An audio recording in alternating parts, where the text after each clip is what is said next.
Tenemos hambre de Cristo. Por David Wilkerson, experimentando su presencia en tiempos difíciles.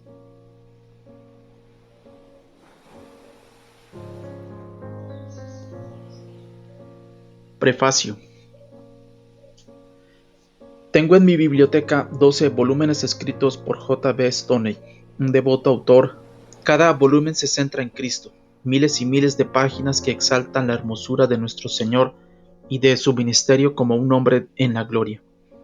Al devorar esos valiosos libros me encuentro continuamente humillado y a la vez desafiado por ese hermano que ha escrito tanto sobre un único tema, la gloria de Cristo. Hace pocos años que he comenzado a predicar más y más de mi bendito Salvador, y he orado mucho por una revelación mayor de su gracia y de su gloria.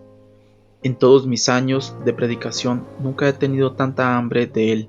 El Espíritu Santo no ha dejado de satisfacer esa hambre creciente, y ahora me permite compartir con el cuerpo de Cristo un libro referente por completo a Jesús. Si usted también tiene hambre de Cristo, encontrará aquí algunas ideas para alimentar su alma.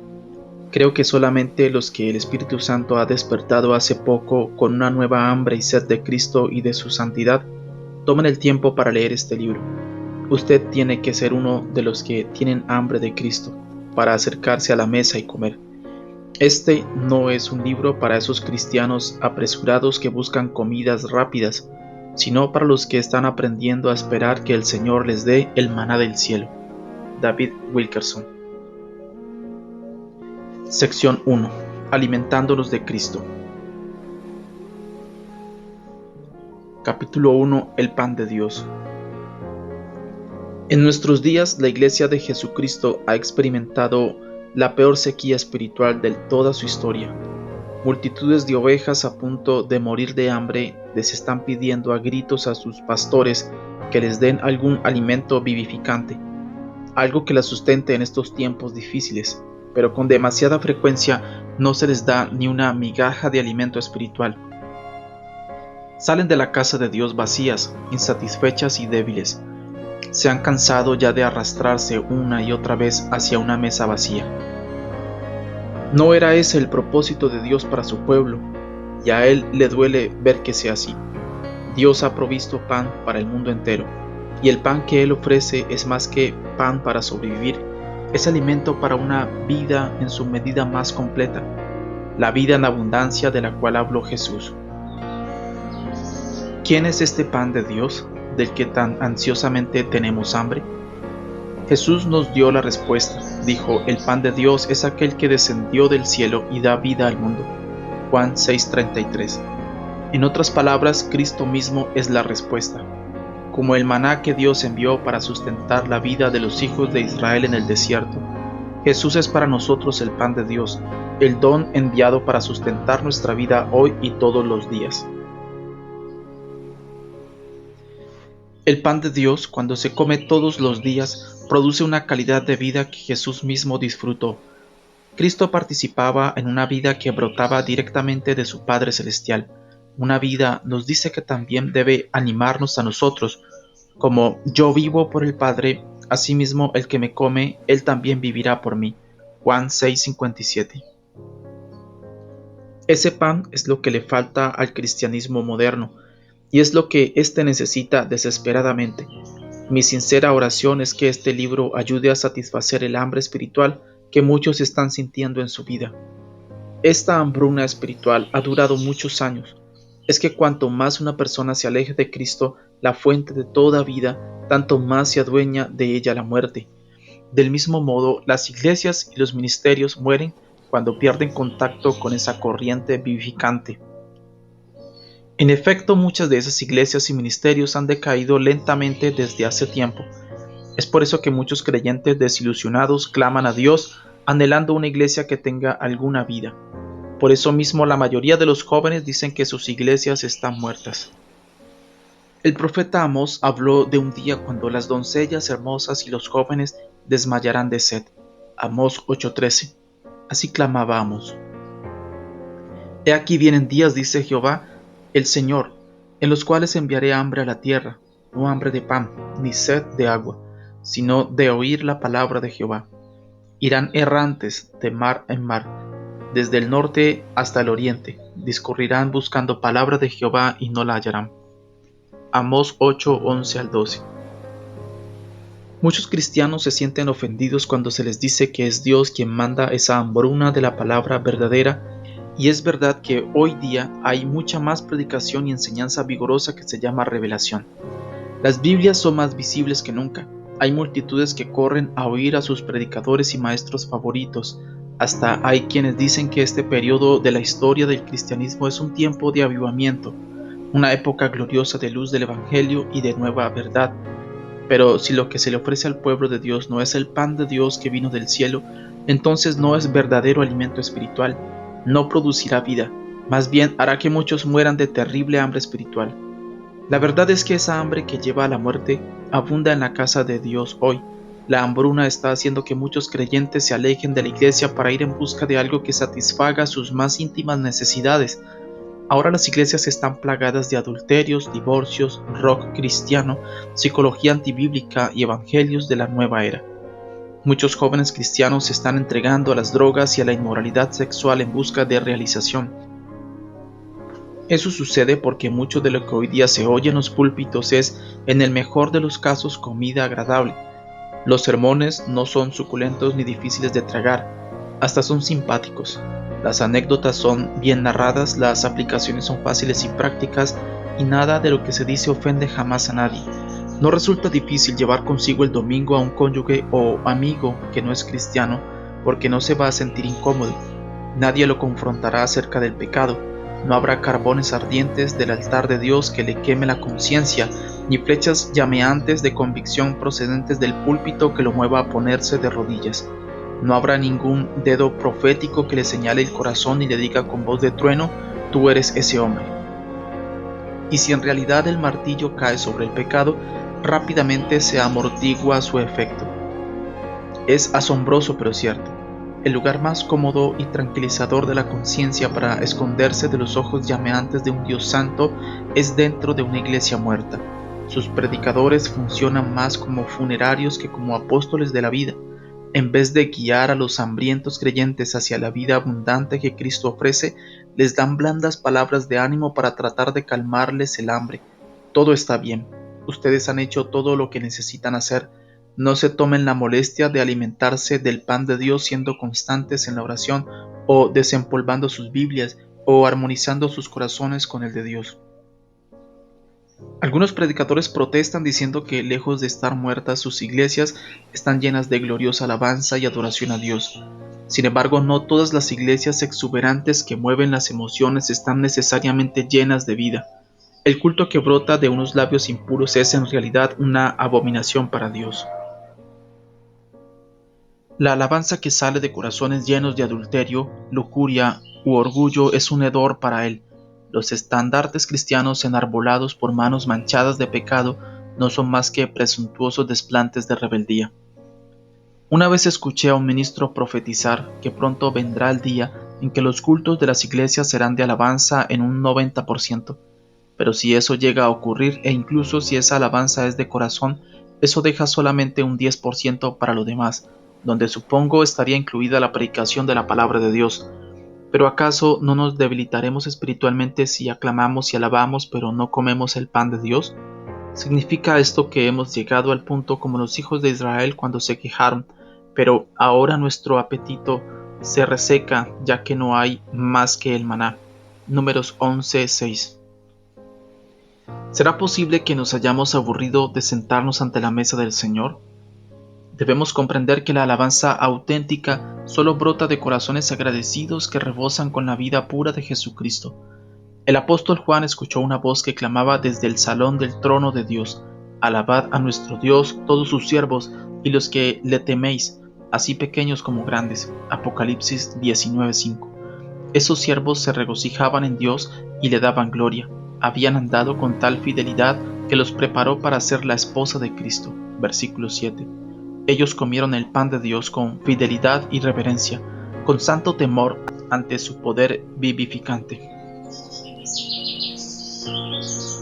El remanente santo. Es verdad lo que dice el viejo adagio: uno es lo que come. Jesús dijo que su carne debía ser nuestro alimento, nuestra dieta básica. Si no coméis la carne del Hijo del Hombre y bebéis su sangre, no tenéis vida en vosotros. Juan 6:53. Los judíos no podían asimilar un pensamiento así, y muchos de sus discípulos volvieron atrás y ya no andaban con él. Versículo 66. Decían: dura es esta palabra, ¿quién la puede oír? Versículo 60. Incluso hoy día, quienes interpretan que el comer el cuerpo del Señor se limita a la Santa Cena, no entienden lo que Jesús quería decir. La razón por la que observamos la Cena del Señor es para tener presente que Él, mediante su muerte, llegó a ser nuestra fuente de vida. Tenemos una invitación recibida del cielo para llegar a su mesa, comer y volvernos fuertes. Sé que eso es precisamente lo que muchos seguidores están haciendo. En medio de una generación de pastores mercenarios y de seguidores mal alimentados, hoy día está surgiendo en el mundo un sacerdocio santo, levítico. Se trata de los siervos y siervas que desean llegar a ser pastores según el corazón del Señor, y el Espíritu los ha ungido para que conduzcan a un pueblo apartado que está dispuesto a seguirlos hasta la plenitud de Cristo. Esos creyentes se consumen de amor por el Señor, están despojados de todo orgullo y ambición mundana, arden con el celo de la santidad. Su número es pequeño, pero va creciendo. No tienen más alimento que Cristo, porque saben que no hay otra fuente de vida. Rebosan de vida porque se han acercado con diligencia y con frecuencia a la mesa del Señor. Aman según la verdad y no tienen temor alguno. Denuncian el pecado sin excusarse por hacerlo, derribando ídolos y fortalezas. Todo eso lo hacen para traer libertad a sus hermanos, para producir en ellos hambre por la realidad de Cristo Jesús y para enseñarles cómo alimentarse de Él. Ese remanente santo que hoy existe en el mundo adora al Señor en espíritu y en verdad. Son personas más enamoradas de Jesús que de sus bendiciones y sus dones. Lo alaban con manos limpias y corazón puro. Pero lo trágico es que todavía hay muchos que siguen saciando sus apetitos lujuriosos y luego se atreven a acercarse a la mesa del Señor para festejar con los justos. Eso solo conduce a la enfermedad espiritual y a la muerte, porque no disciernen el verdadero pan de Dios. Esas ovejas enfermas se vuelven tan débiles espiritualmente y tan afectadas por el pecado que no pueden comer alimento sólido. Prefieren mordisquear las cáscaras de enseñanzas que complacen el oído, se apoyan en la liviandad y el espectáculo antes que en la auténtica palabra. Sus apetitos espirituales se han atrofiado por comer demasiadas golosinas baratas. Tomemos la televisión como un ejemplo. Pocas actividades seducen a los cristianos tanto. La televisión es una forma de idolatría particularmente insidiosa, y yo cada vez clamo más y más contra ella, al ver el hambre espiritual de nuestra nación. ¿En qué consiste gran parte de la programación televisiva hoy, sino en una exhibición de comida satánica? Un anuncio radial invitaba a los televidentes a sintonizar determinado programa de televisión para recibir una buena dosis de codicia, lujuria y pasión, tal como a usted le gusta. No importa cómo la llamemos los cristianos, los productores mismos de la televisión llaman a ese medio por su verdadero nombre, una fuente de lujuria. Aún sabiendo eso, son literalmente millones de cristianos los que permanecen sentados frente a sus televisores hora tras hora y día tras día, tragándose una dieta constante de basura que sin duda le causa dolor al corazón de Dios. Nada puede ser más obvio para mí que el dolor de Dios por eso, no por la televisión en sí, sino por la adicción de los cristianos a ella. Es un flagrante ultraje contra un Dios santo. El Espíritu Santo llora por esas multitudes de creyentes espiritualmente ciegos que se niegan a obedecer sus más íntimos impulsos, a dejar de beber de esa cisterna inmunda.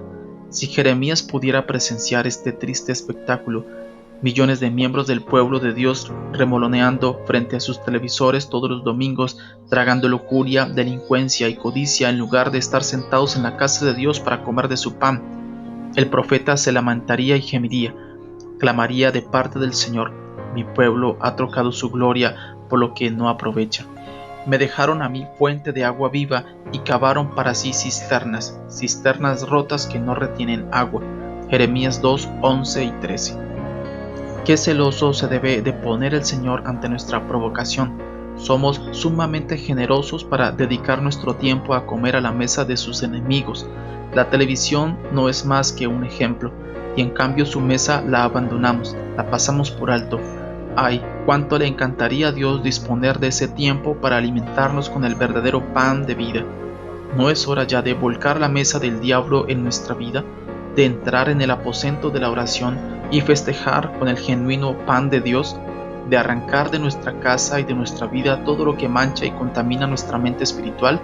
Debemos preguntarnos con franqueza, ¿a la mesa de quién estaremos sentados cuando de repente llegue el Redentor a Sion? Pan de fortaleza. En cierta ocasión pasé varias semanas ante el Señor, llorando y clamando a Él para que me diera un mensaje de consuelo y esperanza para todos los creyentes cargados de sufrimiento que escriben a nuestro ministerio en la iglesia Times Square.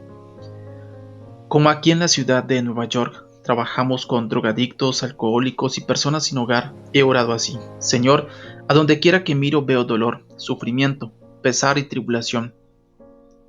¿Qué mensaje puedo darles a los que se hallan en tan espantosa necesidad? ¿Cuál es tu palabra para ellos? Sin duda a ti te importan esas almas, sin duda anhelas darles una palabra que las ponga en libertad. El Señor me ha dado una palabra y es la siguiente: Él ha provisto un modo de fortalecer a todo hijo suyo para que resista al enemigo. Esta fortaleza solo viene de comer el pan enviado del cielo, y nuestra salud y fortaleza espiritual dependen de que comamos de ese pan. Escuchemos con atención una vez más las palabras de Jesús. Yo vivo por el Padre, asimismo el que me come, él también vivirá por mí. Juan 6:57. Jesús tenía una comunión tan íntima con el Padre y estaba tan entregado a hacer solamente la voluntad del Padre que las palabras del Padre eran su comida y su bebida cada día. Jesús se sustentaba cada día escuchando y viendo lo que el Padre deseaba, y eso fue como resultado de pasar mucho tiempo a solas con él. Cristo les dijo a sus discípulos: Yo tengo una comida que comer que vosotros no sabéis. Mi comida es que haga la voluntad del que me envió y que acabe su obra. Juan 4:32 y 34. También los instruyó así: Trabajad, no por la comida que perece, sino por la comida que a vida eterna permanece, la cual el Hijo del Hombre os dará. Juan 6:27. No nos demos el lujo de soslayar este secreto de fortaleza. Así como Cristo vivía por el Padre, así nosotros debemos recibir nuestra vida alimentándonos de Cristo. Un agradable caballero de 86 años de edad escribió a nuestro ministerio contando cómo alimenta y cuida a su esposa impedida. Son demasiado pobres para pagar un hogar de ancianos y él está preocupado porque puede morir en cualquier momento y ya no habrá nadie que cuide de ella. A ese hombre le digo: no desespere, levante los ojos y beba en presencia de Cristo. Deje que el Espíritu Santo lo alimente con el maná del cielo. Invóquelo a Él, porque Él escucha hasta el grito más débil. Él promete darse a sí mismo como alimento para usted. Él va a entrar hasta lo más profundo de su ser con una luz y una vida renovadas. Dios dijo que Cristo es nuestro pan de vida, de quien recibimos la vida y el sustento. Así que confía en Él alimentándose de Cristo y Dios le dará fortaleza. La esposa de un agricultor en el estado de Montana nos escribió diciendo que estaba enojada, perpleja y al colmo de su paciencia porque la granja de su familia estaba a punto de quebrar. Su esposo se había esforzado mucho, pero la situación parecía oscura y sin esperanza, y parecía que a nadie le importaba. A esa hermana amada le digo: acérquese a la mesa del Señor, vuelva a su fuente de vida, el pan de Dios. El autor de la carta a los hebreos se dirige a unos cristianos diciendo que el despojo de vuestros bienes sufristeis con gozo, sabiendo que tenéis en vosotros una mejor y perdurable herencia en los cielos. Hebreos 10:34. Junto con ese autor yo digo: no perdáis pues vuestra confianza, que tiene grande galardón. Versículo 35. No abandone la mesa del Señor para enfurruñarse en algún oscuro rincón. Espere en Él hasta quedar satisfecho. En la mesa del Señor encontrará todo lo que necesita para la vida y la piedad. Nadie podrá quitarle ese pan eterno y vivificante. Viva por medio de Él, coma de Cristo y vencerá. A los divorciados, a los desempleados, a los solitarios, a los padres que sufren porque sus hijos se han perdido, a los que están atados por el pecado y quieren liberarse, les digo: ¿han estado buscando ayuda en lugares equivocados? Hagan lo que es obvio que deben hacer. Vuelvan de inmediato a la presencia del Señor y búsquenlo de todo corazón. Regresen a comer del alimento espiritual correcto y desháganse de toda la basura. Encontrarán el poder y la fuerza que necesitan cuando la vida del Señor entre ustedes mediante el pan de Dios. Me gozo con los que tienen razón para gozarse y lloro con los que lloran, pero a veces me parece que oigo que el Espíritu Santo me susurra: no sufras por los cristianos que han abandonado mi mesa, no llores por ellos, ni dejes que sus problemas te agobien. Ellos ya no oran ni leen mi palabra, mientras que desperdician neciamente horas y horas en sí mismos. Día tras día se han olvidado de mí. Seguirán sufriendo hasta que regresen y coman del pan que yo he provisto para sanarlos y fortalecerlos. Nuestro ministerio recibe también cartas de cristianos que han soportado grandes aflicciones, pero que a diario se alimentan del pan de Dios. Muchos de esos creyentes no han hecho sino fortalecerse más, con un creciente sentido de la presencia de Dios en su vida.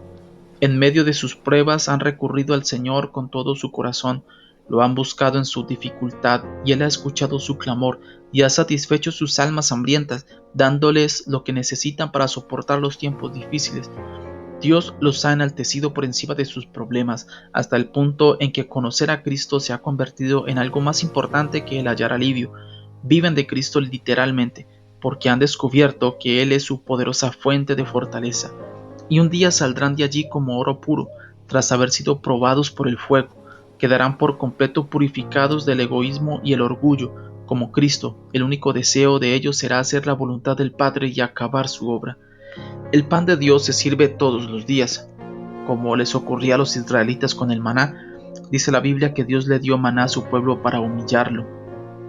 Deuteronomio 8:16. Los israelitas no fueron humillados porque fuera alimento de mala calidad, ya que en realidad era pan de ángeles, según Salmos 78:25. Fueron humillados porque cada día tenían que buscar el alimento. Eso les recordaba que era Dios quien tenía la llave de la despensa. Estaban obligados a esperar en Él y a reconocer que solo Él era la fuente. Hoy día los cristianos son humillados del mismo modo. Dios nos dice que lo que comimos de Cristo ayer no va a satisfacer nuestra necesidad hoy. Debemos admitir que nos vamos a morir de hambre espiritualmente y vamos a quedar débiles y desamparados si no recibimos nuestro suministro fresco y diario de pan celestial. Debemos acercarnos con frecuencia a la mesa del Señor. Debemos acostumbrarnos a la idea de que nunca llegará un momento en nuestra vida en que se nos dé una ración de fortaleza para más de un día. A los que aman a Jesús y desean considerarse parte de ese remanente santo, les puedo prometer una cosa: las hambrunas no son eternas. Dios va a visitar de nuevo a su pueblo, como lo veremos en el capítulo siguiente. Él quiere saciarnos por completo, quiere darnos la vida abundante que anhelamos, desea llegar al encuentro de todo corazón sincero que tenga hambre de Cristo.